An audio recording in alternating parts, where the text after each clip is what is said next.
So if you finished watching all the new Chase Bliss pedal reviews, which is by the way great, and you don't have anything else to watch on YouTube, maybe it is a good moment to create an informed video about these two things. We're talking about the 6L6 and the EL34 power tubes, and we need to create a cure for a virus that has infected our Guitar Gear community probably a long time ago, since before the internet, but there have been many reviews on the internet, comparisons, a lot of talk about these tubes, comparing the sound and talking a lot of nonsense about these things, and maybe it is a good time just to say a few facts, a few truths about these things, how they actually work, and answer some questions that have never been answered. And I will say in the beginning that I was motivated to create this video when I saw the new video by Sonic Drive Studio, which is, by the way, a great video. Actually, I totally advise that you go watch that video after you finished listening to what I'm blabbering over here, because it's a very nicely done video with some amazing sound samples where you can actually hear some of the differences. That's totally cool. Now, what I do on this channel is I invite you to spend the next few minutes with me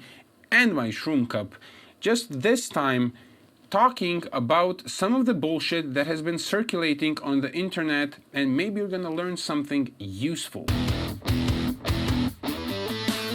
Okay, so I want to make this short. I don't want to waste your time. These two things quite different. EL34 is a pentode, this is a beam tetrode, and the reason why we have these two are some legal things regarding the patents. When these things were actually created, they're quite similar. They do a similar job, but they're like very, very different in many, many regards. But you know what else is different? Two EL34s, they are actually very different, even when you match them. By the way, I have a tube matching video, which you should go and watch if you're interested in these things. But these things are actually quite different even when you compare two tubes of the same type. Now, when people compare 6L6s and EL34s, and you always hear some kind of difference, that's totally fine. Listen to the samples, the differences are great, you can choose what you like. And many of the new modern amplifiers actually have a switch behind where you can switch from the 6L6 to the EL34 mode, and you can use the tubes that you like. Amazing, great. The whole point is we associate a certain sound of certain amplifiers to this thing, as if this brings the sound.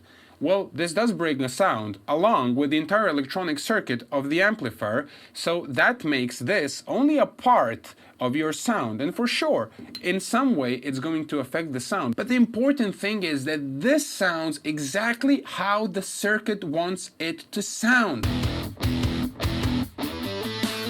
Now, what is the big difference between the EL34 and the 6L6? Well, there are many differences, obviously, but the huge difference is the input headroom. The bias voltage on these two things is actually very different. So in practice, you would have around minus 50 volts on a 6L6, where on an EL34 you're going to be around about minus 25, minus 30, depending on which one of these you get. And that creates a huge difference when it comes to input headroom. That basically means that you can actually drive a hotter signal into a 6L6 before it starts doing any kind of compression and taking the tube into cutoff effectively. Where when it comes to the EL34, the headroom is lower, therefore with even lower signals the compression is going to be felt, and you can sort of drive the tube into cutoff earlier. And primarily this is what people hear when they compare these two tubes. And then we come to the fact that each output transformer in our amplifiers is designed to work with a specific type of tube,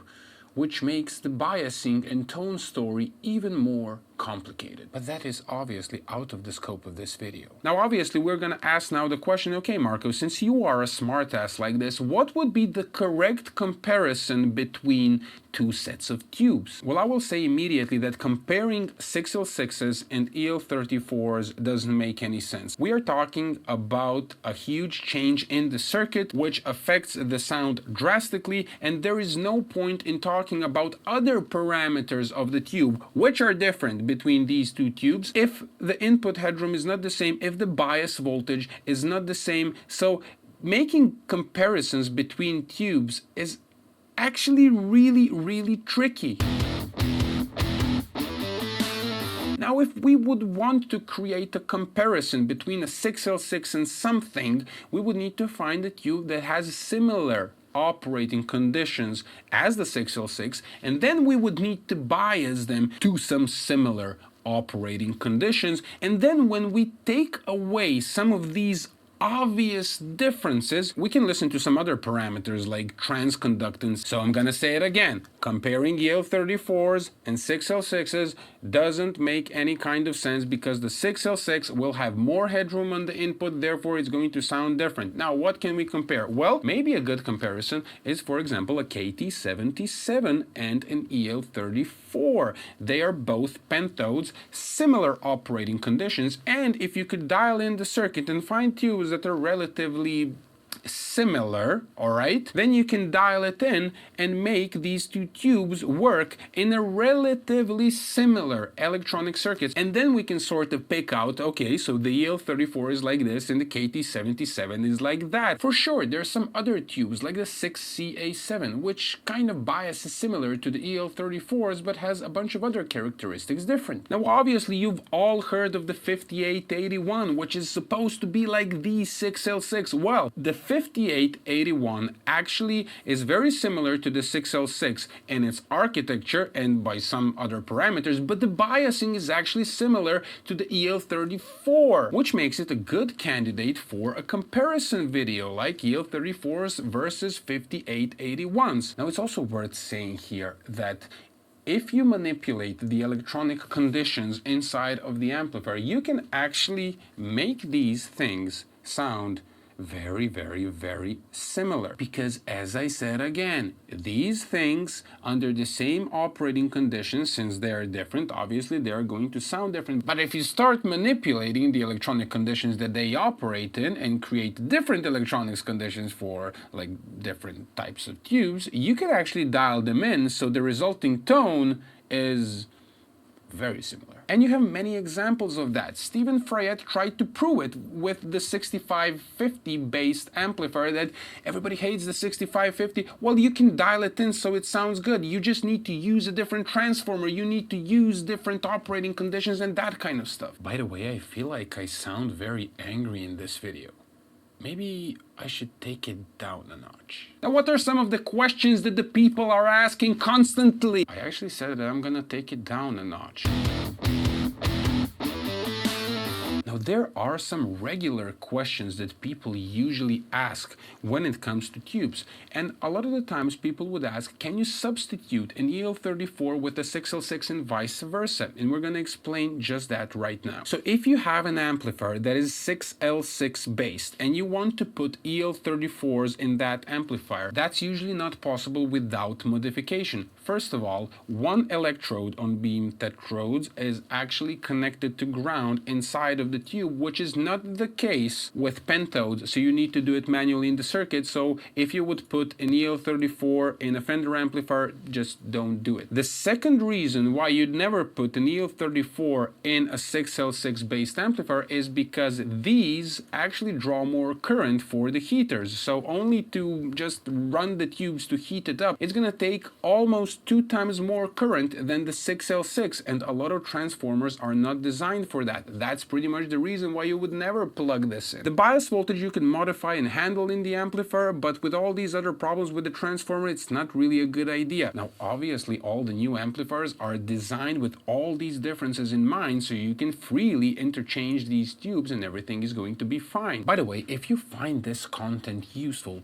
please support the channel by subscribing and liking the video. And you can also check the Slightly Technical Academy out, which you can find at slightlytechnicalacademy.com. It is my website where you can find technical pages, you can find really cool Tonex packs, and I'm preparing some courses that are coming out really, really soon. Plus, you can register for free and access the full technical pages and get some free Tonex packs. Now let's get back. Now, when it comes to the question of Marshalls and like EL34 based amplifiers, if you want to put like a 6L6 into these, you can put it. It is going to work for a short period of time because they don't have a low enough bias voltage for the 6L6s. Therefore, you should use some kind of 5881, which has similar biasing conditions like the EL34. Now, some of the amplifiers, or many of the amplifiers actually in the last like 25 years or so, they would have the bias voltage low enough so you can bias the 6L6s to work in these amplifiers. And I know because people requested that of me, and I was exchanging these in Marshalls. I would put 6L6s in the Marshalls, and I would hate the sound.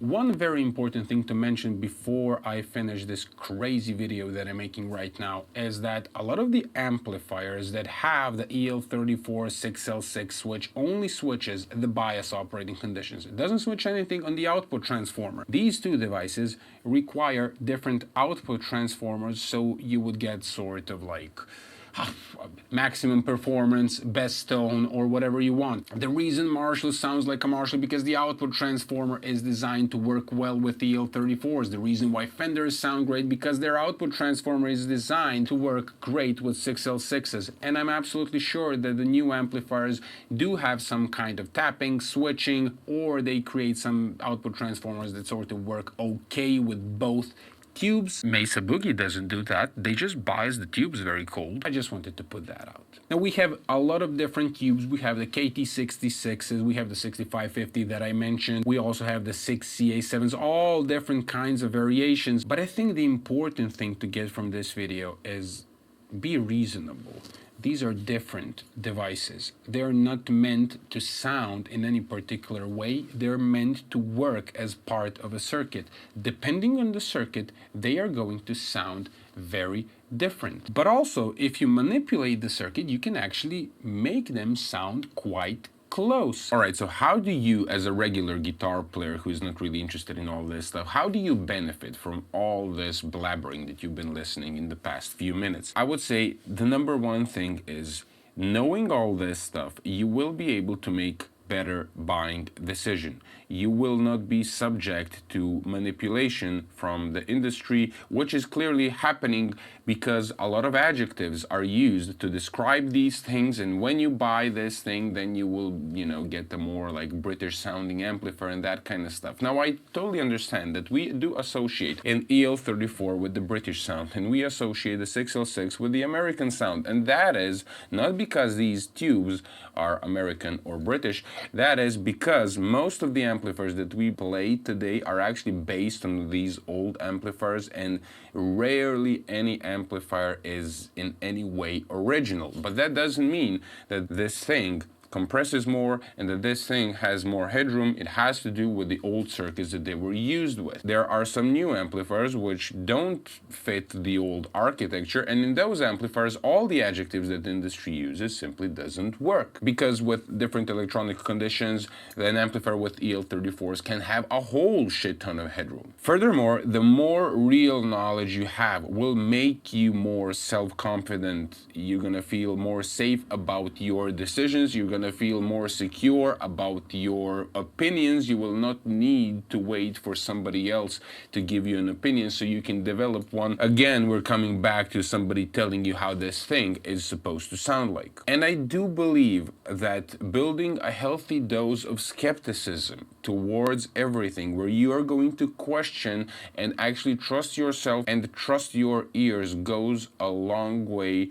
to making you an actual happy person. I hope that you benefited from this video. Please like, share, and subscribe. Go watch the Sonic Drive studio video, listen to those sound samples, figure out if you can hear any difference, and let me know down in the comments below. So I'll be seeing you in the next video very, very soon.